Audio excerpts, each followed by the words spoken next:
తెలంగాణ ప్రభుత్వం భూమి రిజిస్ట్రేషన్ కోసం భూముల రికార్డులను నిర్వహించడానికని డిజిటల్గా మార్చడానికని ప్రారంభించినటువంటి ఈ ధరణి పోర్టల్ ఇప్పుడు రైతులకు భూ యజమానులకు చాలా రకాలుగా ఇబ్బందులకు గురి చేస్తుంది. కానీ సాధారణ ప్రజలకు అందరికీ అన్ని సౌకర్యాలకు ఒకే వేదికగా ఉండడానికని నిర్మించిన ఈ ధరణి పోర్టల్ ఇప్పుడు ఈ వ్యవస్థలో ఉన్నటువంటి ఉపయోగంలో కొన్ని సాంకేతిక సమస్యలు, ఆలస్యాలు, క్లిష్ట పరిస్థితులు కూడా ఉన్నాయి.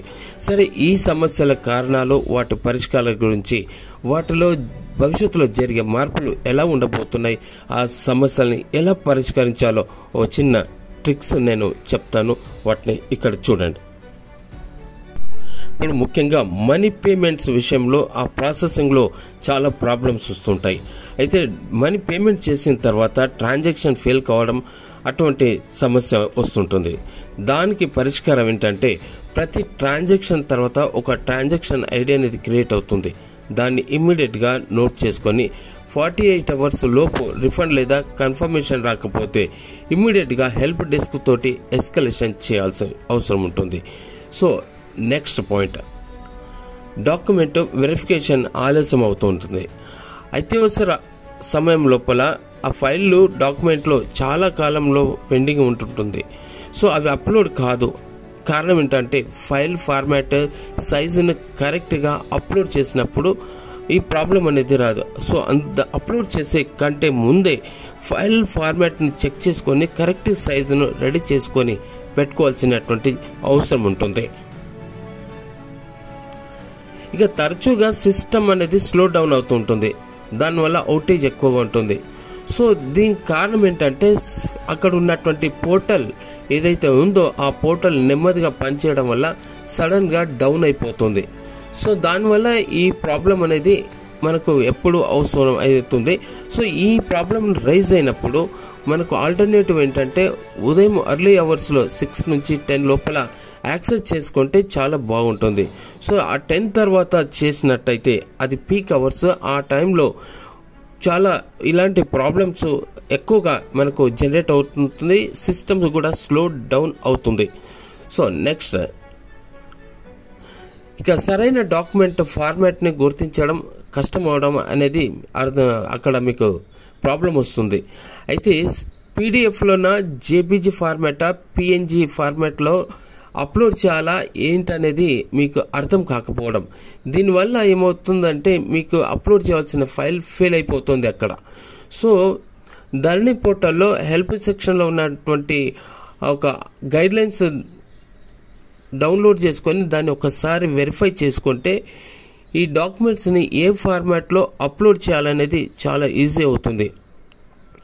సో లేకపోతే అవసరమైతే ఆన్లైన్లో ఫైల్ కన్వర్షన్ ఉపయోగించి ఆ అవసరం ఉన్నటువంటి ఫార్మాట్లోకి అది కన్వర్ట్ చేసుకుంటే ఈజీ ప్రాసెస్. నెక్స్ట్, ఈ లాగిన్ సమస్యలు అనేది ఎక్కువగా వస్తుంటుంది. ఓటీపీ రాకపోవడం, పాస్వర్డ్ మర్చిపోవడం, అకౌంట్ లాక్ అవ్వడం. సో వీటన్నిటికీ ముందు మనం ఆల్టర్నేటివ్గా ఏం చేయాలంటే, లాగిన్ ఆప్షన్స్ని ఆధార్ ఓటీపీ, మొబైల్ ఓటీపీని కానీ ఉపయోగించాలి.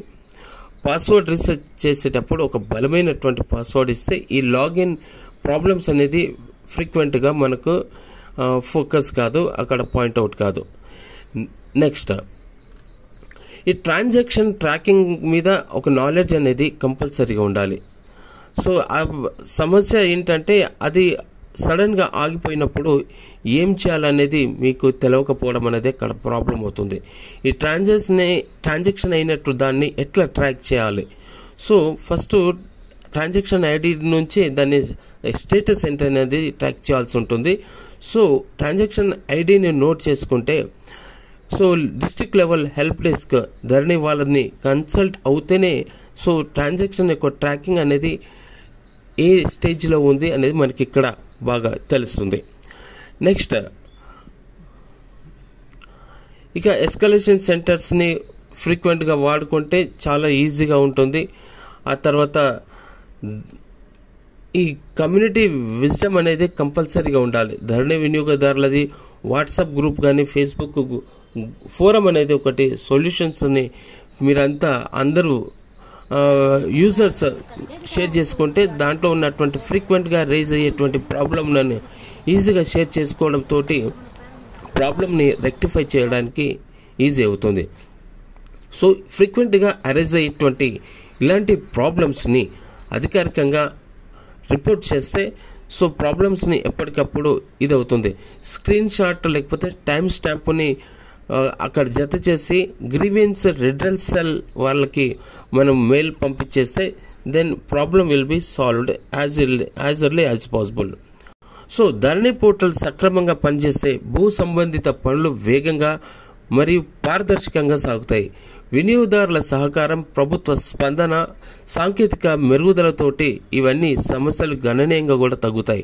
కాబట్టి ప్రభుత్వం ఇకనైనా ప్రజలకి ఇబ్బందిగా తలపిగా మారినటువంటి ఈ ధరణి పోర్టల్ని సక్రమంగా పనిచేసే విధంగా దానికి టెక్నికల్ గైడ్లైన్స్ కూడా ఎప్పటికప్పుడు వినియోగదారులకి అర్థమయ్యే రీతిలో పెట్టినట్టయితే అందులో పొందుపరిస్తే ఈ సమస్యలు ఉత్పన్నమయ్యేటువంటి ఛాన్స్ ఉండదు. ఇప్పటికే చాలామంది వినియోగదారులు, రైతులు అందరూ అనేక రకాలుగా ఇబ్బందులు ఎదుర్కొంటున్నటువంటి పరిస్థితి. ఈ వీడియో మీకు నచ్చినట్టయితే దయచేసి సబ్స్క్రైబ్ చేయండి, 10 మందికి షేర్ చేయండి. మీ అభిప్రాయాలను కామెంట్ రూపంలో మాకు తెలియచేయండి.